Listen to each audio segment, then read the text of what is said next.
Hi, I'm Jeff Franke, Editorial Director of Manufacturing.net and Manufacturing Business Technology. Welcome to Security Breach. There's a reason the term industrial grade is used to express the highest levels of reliability and durability for products. After all, if a material, technology, or tool can handle the rigors and demands of manufacturing, chances are it can meet the needs of any other application. We've been through these facts before, but they're worth repeating. IBM has cited manufacturing as the number one target for cyberattacks. The FBI is expecting a 400% increase in phishing attacks, and the average ransomware attack demand has tripled in the last 2 years. It's fair to say that these attacks will continue to get more complex and occur even more frequently in the industrial sector. So, it would stand to reason that being able to handle the constant onslaught of various and increasingly complex cyber attacks that the industrial sector faces would make the strategies and software successfully implemented by these enterprises a model for countless other industries, institutions, and individuals to emulate. One of the companies looking to enhance all these vitally essential cybersecurity protocols for the most important sector of our global economy is Rockwell Automation. And joining us today is Quade Nettles, Cybersecurity Product Manager at Rockwell Automation. Quade, thanks so much for joining us today. Kind of jumping right into things, when we look in the industrial sector, we see vulnerabilities from a cybersecurity perspective on the IT, of course, but more and more on the OT side. What are some of the bigger vulnerabilities that you continue to see with a lot of the industrial folks that you're working with? Yeah, I would say one of the common scenarios we hear our customers talk about a lot is they have a lot of legacy infrastructure that they've inherited, maybe through acquisitions, maybe through mergers, that has just been around for a really long time. And they always face with the challenge of, I know I need to migrate because I have things they're no longer supported by our vendors, right? Like the customers are still running things like Windows XP or Windows 2000, Windows ME. You'd be surprised how much of that's out there. But even just not in the like server space, there's customers I know that has Rockwell software, Rockwell applications that were manufactured, dozens of years ago that Rockwell doesn't even support anymore. And the customers need to ask themselves, I know there are vulnerabilities associated with this. I know Rockwell isn't patching it anymore, but I just don't have the time or the outage windows to migrate it. So inherently, right, they're faced with those vulnerabilities because of that legacy infrastructure that they're trying to build, migration and mitigation plans for. So we hear that quite often in terms of some of these older systems that are in place. Does replacing it become an investment issue or just a knowledge-based dynamic? Which is the bigger prevailing issue there, I guess? Yeah, I think it's productivity versus security, right? I mean, a lot of times they're making decisions based on, I have on one hand, I have the existential security threat of this system being the threat vector, right, that someone compromises to bring me down. And on the other hand, I'm trying to make X product to hit my bottom line, right, to get this out the door. So in order to do a lot of these security projects, I'm going to need to take these systems down, right? So if I take these systems down, I'm not going to make product. That's going to affect my bottom line. And what is my return on investment going to be for the security project, right? So you have plant managers and those that, again, what manufacturing is what creates their paychecks, right? And security just sounds like work. So they're always having that back and forth of, do I really want to do the security project or should I do this other productivity throughput project that means I'm going to make more product, which is what I care about the most. So what ends up being the factor that sort of pushes them forward that they have to get these things done? Is it waiting until something bad happens, or is the market getting a little bit more progressive in their planning? Yeah, unfortunately, you would be surprised how many of the customers I've spoken to are only reacting based on someone in their industry being impacted.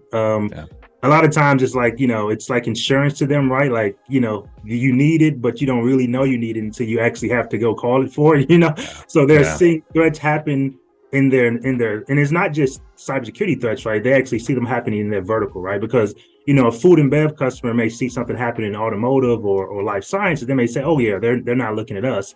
But when they see another manufacturer in their same industry be impacted, that really when they start to understand, hey, they are actually targeting me. It's not just government. It's not just critical infrastructure. They care about my environment as well. So I should actually start taking, measures to improve it. And then a lot of times, once that conversation happens, that's when you start getting that senior level buy-in. And then, the ball gets rolling.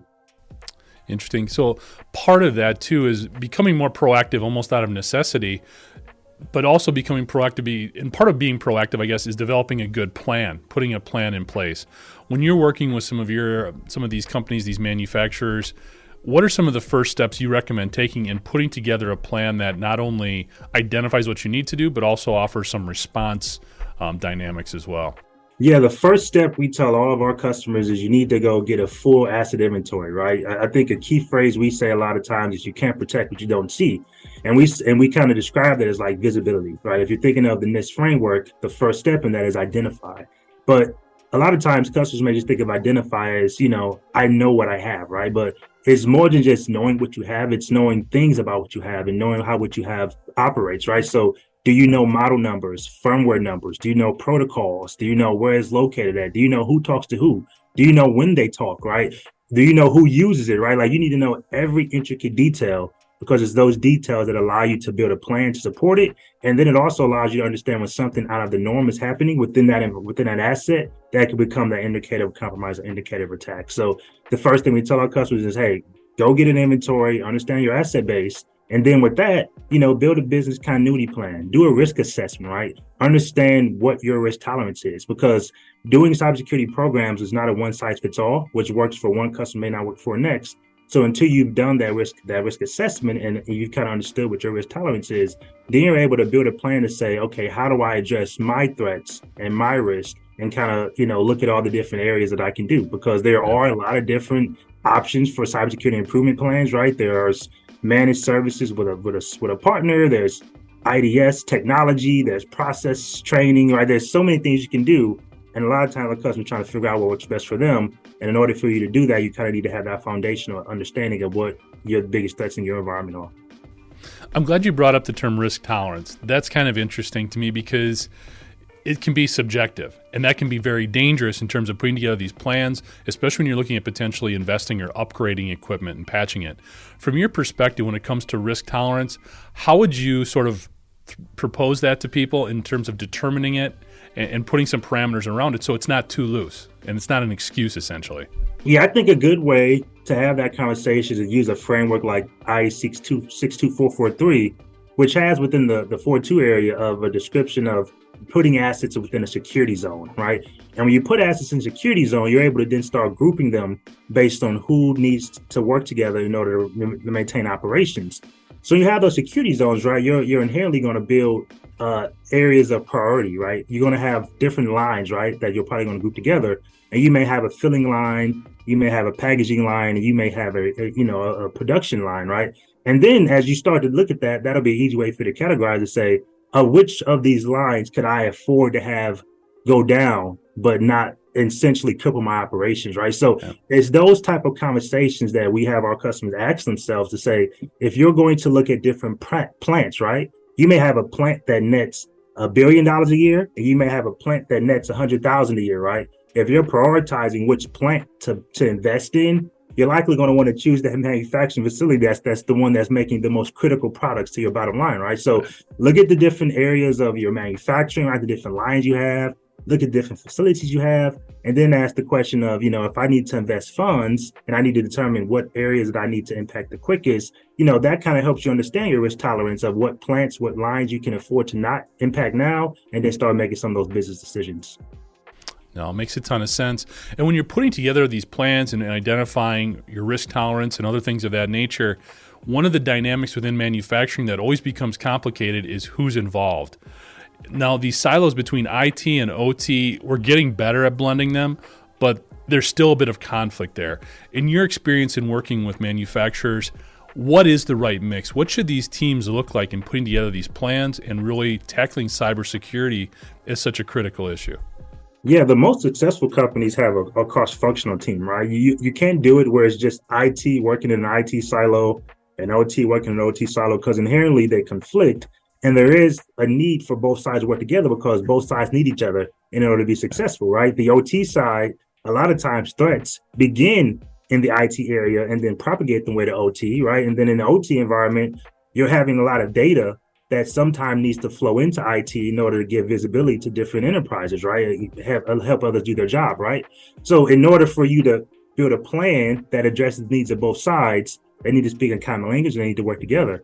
So when we're looking at, say, the three tenets of people, process, technology, from the people perspective, you're going to want to have a team comprised of OT stakeholders, IT stakeholders, right? You're going to need senior level leadership, right? All of them coming together.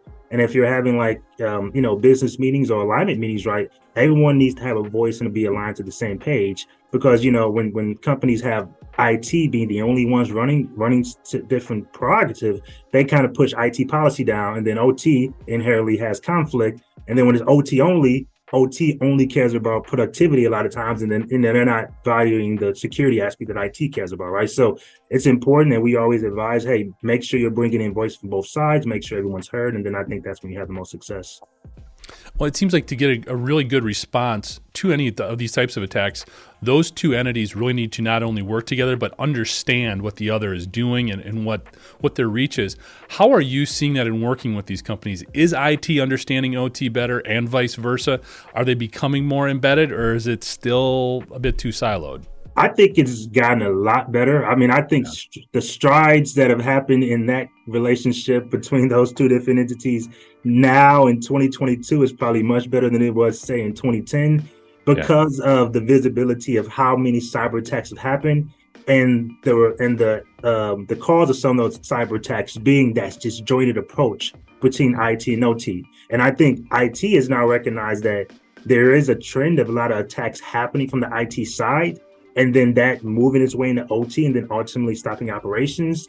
And then IT understanding that, hey, OT is ultimately who are responsible, right? They are the ones that actually know how the processes work. I think a lot of times when I'm speaking to IT individuals, they will admit, I don't know a lot about how we make product, right? I don't know a lot about why this OT machine needs to communicate on a protocol like SMB that we know is unsecure. And in my mind, right, just patch it and walk away. But then they tell me we can't patch because something may break, right? And I think a lot of times IT didn't understand like the inherent risk of just patching things, because in IT, you just patch everything, right? You're not worried about a machine stopping and the danger that could cause, right? So I think that communication and all the cybersecurity becoming so much more on the forefront has helped build that relationship. And now a lot of times for most of my customers, they do have a collaborative team, right? And there is more of a desire to understand each other's perspective, because ultimately that's what is needed in order to have success.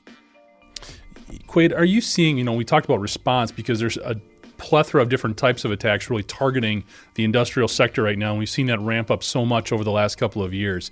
Is there anything in particular that you're seeing that's a new threat, or something that you're seeing in greater quantities, whether it be an organization, a type of tactic, or a place that they're going after? Anything new that you're seeing there that's really kind of lighting up your radar? I would say, well, one thing that's definitely concerned me in the past year or so was things I've seen in the supply chain, right? And then in the supply chain, but then not actually acting on that foothold immediately, but then laying dormant for a period of time, just kind of doing recognizant before they actually even act on it, right? Thinking of like SolarWinds, right? The SolarWinds attack, they had a foothold in SolarWinds for 14 months before it was even discovered, right? And SolarWinds is a key enterprise player across many different industries and many different verticals, right? I mean, there's obviously SolarWinds is a big player in this space, right? So having a vulnerability being a tool like SolarWinds that was there for 14 months before even was discovered, I mean, how much infiltration and stealing of data were they able to get? How much did they learn, right, over that period of 14 months? So thinking of that, and then how it, could be the next SolarWinds, right? I mean, obviously those are some of the biggest threats, because once you have a tool like that in the supply chain, the reach you can get from that is paramount, right? So, I mean, that's one. The second one is just everything you're seeing now with tampering with like the food and bev and wastewater and things like that, where the like loss of life and poisoning is a threat, right? Like that wastewater attack that happened in Florida, where they tampered with the valves, and the water for that community was going to be impacted had they not caught it when they did. I mean, when you think about how it starts to move into real life, like the Colonial Pipeline and the gas on the eastern seaboard, and then like in that wastewater attack, now it's not just a company that makes billions of dollars having to pay a ransom. It means that now my grocery store is having a food shortage, or I can't get gas to fill up my car, right? Or my water, those type of things now is impacting the everyday, person that doesn't even think about cybersecurity if they didn't know these things. So as a manufacturer, right, we understand that a lot of this happens, before it even hits the consumer. and it's how we protect the manufacturing. So again, having to make sure we're prepared for that and we're building solutions for it is definitely some things I think about. Yeah, and I think that all ties back to what you said initially too, when you put together that plan, starting with just understanding everything that could come under attack, just getting an inventory of all of your assets right there. I think that's why that's so important, and remembering all of those little things, because boy, to lay dormant within a system, especially something as critical as a supply chain right now for that long, that's terrifying. And especially when you see where that could go, not only back to the host organization, but so many others as well. Quaid, we initially connected down at Automation Fair. Rockwell was doing some really interesting demonstrations in terms of sort of a dummy attack on an ICS and the proper responses and things that you were showing people how they could do to respond to this type of attack. Maybe you could kind of walk us through a little bit of that in terms of what you're trying to accomplish and demonstrate down there. Yeah, so we had a pretty good demonstration at Automation Fair. I thought it was really interesting. We actually built a red team and blue team type scenario where we had a red team individual from Rockwell that had actually created a cyber attack. They loaded it on a mobile device that was acting as if it was a Raspberry Pi, right? So it's like a little computer on a USB stick. And when they plug that USB in, right, you can kind of see it start, acting as if it was malware. And then on the blue team, right, we actually had a team member that was actually monitoring the threat, and they were able to identify when it happened, right? So on the red team, we have an individual that's, acting as an attacker, right? They now have the entry point into the network. They were creating fake accounts. They were escalating privileges. They had actually even went into an HMI, tampered with the temperature on the HMI and created a fire, right? Actually showing the way something could be tampered with once someone has infiltrated your network. And then again, we had the blue team that was allowing a lot of it to happen for the sake of the demonstration, but also in real time, detecting those different steps they were taking. Like, hey, we can see the new asset in the network.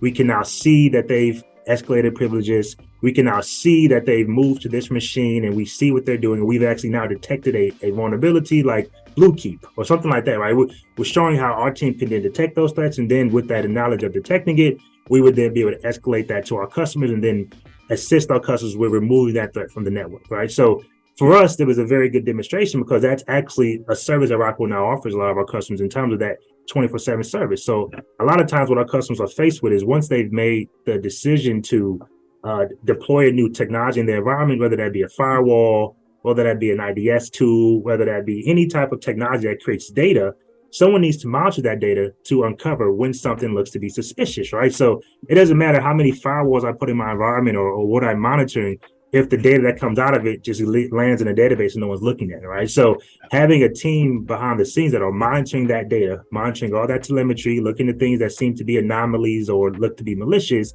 and then taking that data and saying, okay, I have uncovered something that looks suspicious, right? Based on the different factors I see, time of the event, sequence of event, the different corresponding events around it that all kind of correlate together, I'm able to build a profile for what's happening and then go to our customer and say, hey, these are the recommended next steps you should take to really mitigate this risk, right? And that's paramount because, as we said earlier, right, a lot of our customers lack the domain expertise in the OT environment, right? They don't know how a lot of processes work. And then if they do, they don't really have anyone that understands the cyber steps you should take to mitigate risk associated with these without, again, disrupting production if not needed. So having that nice demonstration, showing it in real time, how an attack can happen and how we demonstrated was a very positive showcase. And I thought we got a lot of positive feedback about it.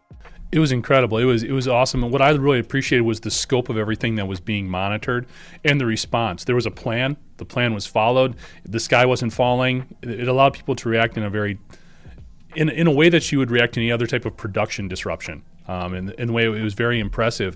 One of the things that you just brought out there that I'd like, hopefully you can go into a little more detail, is you said some of the profiles that you would establish. And we talked a little bit at the show about the algorithms that are attached to those and understanding this is most likely what's going on, this is why we think this is going on, and so forth. Could you maybe dive in a little bit more deeply there and talk about those profiles a little bit? Yeah, so I would say if you talk to anybody that's in the MSSP space, right, where they're monitoring live environments for customers, they're going to have a way that they can identify things that are actionable, right? And actionable is a key term because in this space, again, where you have all this data, you can kind of get inundated with a lot of data that just is noise, right? And whenever someone has a lot of noise, they get what we call alert fatigue, where if everything that comes out of an environment is critical, then nothing's critical. because you're just getting all this like, I don't know what I should respond to, what I should not.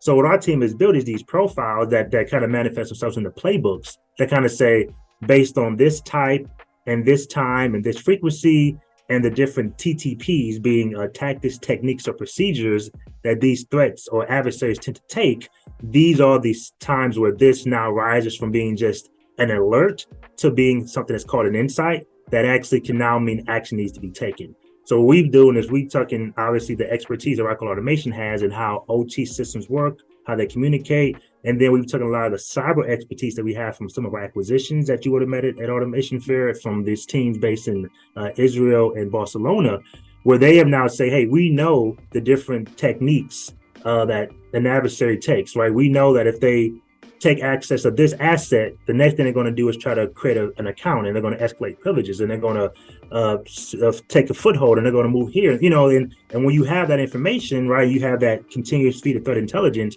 you're able to kind of predict what that next step is, right, and then kind of take the mitigating measures to stop it from happening, right. So all of that is then built into our playbooks and our service, so that when we're detecting these threats and we're weeding out that noise, we're then taking that back to our customers saying, hey, we've detected this type of activity. It seems to be an indicator of compromise or indicator of attack. We now know who we think it is and what we should do. And then we're guiding our customers through that step-by-step process, right? So we don't want to just be, again, like a smoke detector telling you when there's a problem. We also want to be the firefighter, right, that comes in and helps you put it out, right? And we've kind of baked all that into the service. No, it was a very impressive demonstration. Appreciate you kind of walking through that a little bit. One of the things too that we've been talking about is understanding all of these different areas, all these different vulnerabilities, where IT fits in, where OT fits in. But then when a couple of the attacks you referenced, really it came down to credentials. And when you're talking about credentials being stolen, that comes down to individual protections. Cybersecurity is almost becoming just like a lot of other safety information. We know it's important, but it can become white noise in the background. In your experience, Quaden, working with manufacturers, is there a way that we can get people to really buy in more strongly to a lot of these cybersecurity initiatives and understand that stuff like zero trust and DFA, it's not there to make your life harder. There's a real tangible need for it. No, and I'm glad you said that, because I think a lot of times people think of cybersecurity as just technology, right? It's like, okay, tell me what my problem is. Again, can I put a firewall in? Can I install an antivirus? What can I do to solve my problem? And then move on, right? And again, as I said earlier, right, cybersecurity is more than just technology, right? I said that the three tenets, right? There's people and process as well. So what I saw a lot of companies that instituted is they're doing like yearly required training, right, for their people. Because the people are vulnerability, right? Like, as I mentioned earlier, right? Legacy systems are vulnerability, but the actual employees are vulnerabilities too, right? Like, if you have an employee that is doing things that are, we call insiders, right? Insider could be doing things intentionally malicious, right? But there are employees that do things unintentionally, right? They don't know that that email was a phishing attack, right? They don't know that this individual talking to them is social engineering them only to learn information about them, right? They don't know that at that USB device that they should never plug in because they don't know where it belongs to, they plug it in anyway, right? So we always are working with our customers, not just to institute technologies and services, right? But it's also, how can we build programs to train your staff to bring up the competency of your teams to be more knowledgeable of general best practices when it comes to security, right? Instituting stronger password requirement rules, right?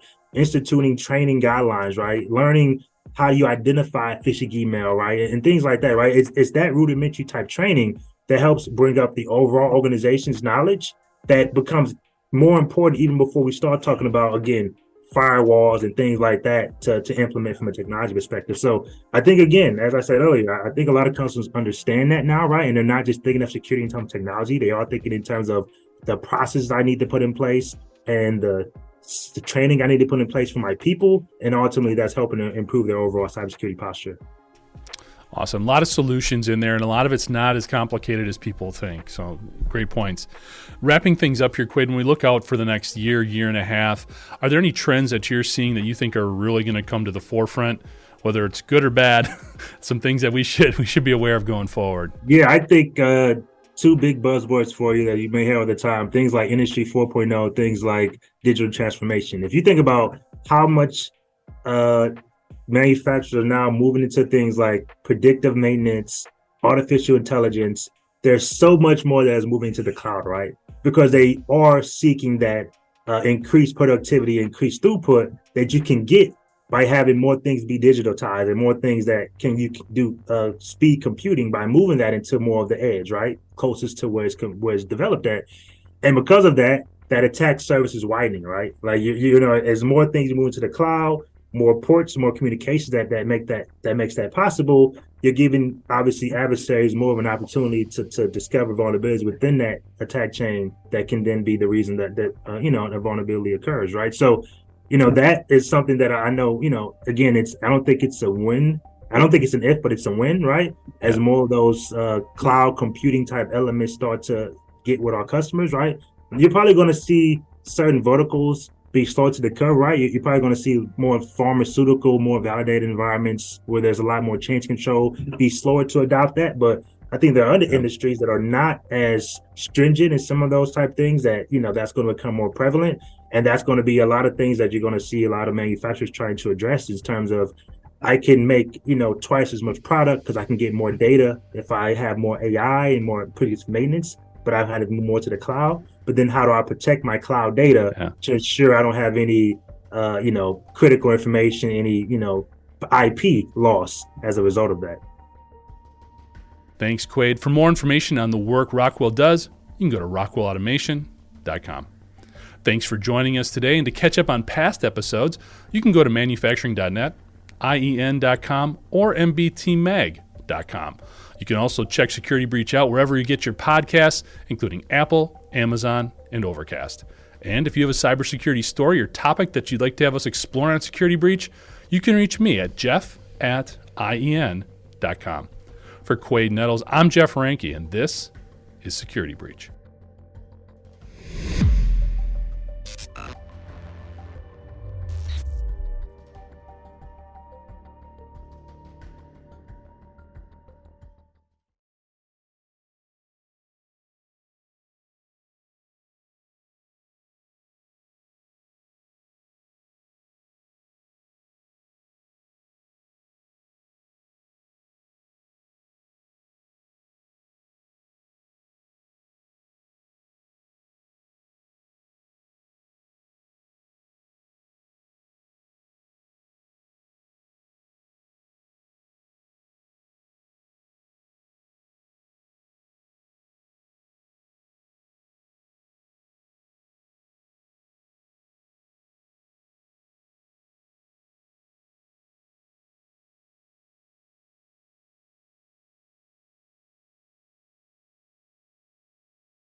Hi, I'm Jeff Franke, Editorial Director of Manufacturing.net and Manufacturing Business Technology. Welcome to Security Breach. There's a reason the term industrial grade is used to express the highest levels of reliability and durability for products. After all, if a material, technology, or tool can handle the rigors and demands of manufacturing, chances are it can meet the needs of any other application. We've been through these facts before, but they're worth repeating. IBM has cited manufacturing as the number one target for cyberattacks. The FBI is expecting a 400% increase in phishing attacks, and the average ransomware attack demand has tripled in the last 2 years. It's fair to say that these attacks will continue to get more complex and occur even more frequently in the industrial sector. So, it would stand to reason that being able to handle the constant onslaught of various and increasingly complex cyber attacks that the industrial sector faces would make the strategies and software successfully implemented by these enterprises a model for countless other industries, institutions, and individuals to emulate. One of the companies looking to enhance all these vitally essential cybersecurity protocols for the most important sector of our global economy is Rockwell Automation. And joining us today is Quade Nettles, Cybersecurity Product Manager at Rockwell Automation.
No, very interesting. Yeah, definitely something that we have to continue to monitor and look forward to all those Industry 4.0 connection points as well.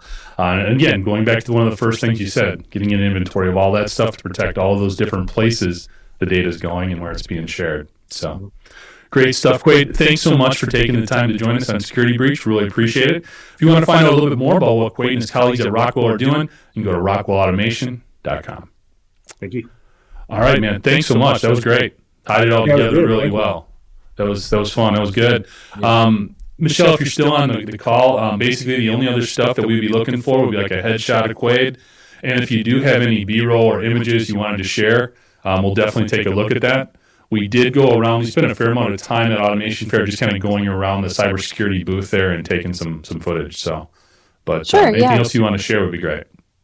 Okay, sounds great. Do you have anything that would be needed, or anything in particular that you would want as far as images? Other than the headshot, nothing else that we would definitely need. It's just whatever you Okay. have available and would like to share. Otherwise, we got some stock stuff that we use, so it's not just seeing Quaid and I talking. Some other visuals is always good. So, Sounds good.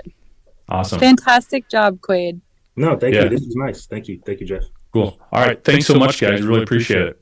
All right, thank you. All right. Take it easy. Have a good one. You too. Bye. Yeah.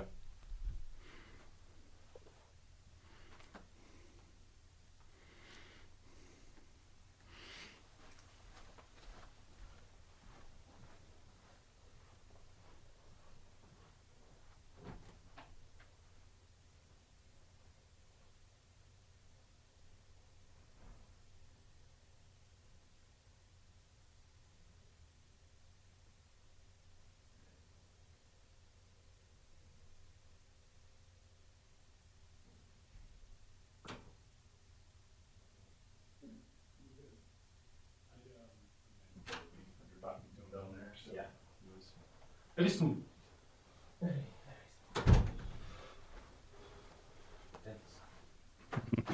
watched the last of that last night. I gotta finish that most recent season. Yeah, I enjoy it. I was telling Anna was looking for some stuff.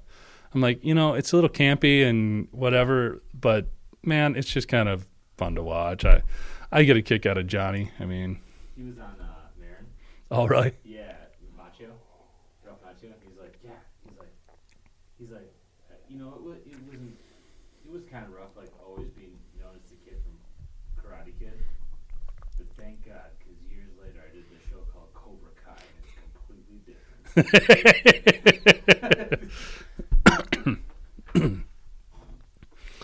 No, William Zabka. I appreciate him on there. I watched that Bullet Train movie with Brad Pitt. I can't believe that's on Netflix already. Hell yes. Is it good? Oh yeah, dude, that was great. I loved it. As soon as just how it started, I'm like, No, it looks good. yeah, it was awesome. Man doesn't even like movies like that. She watched the whole thing. It was good. All right.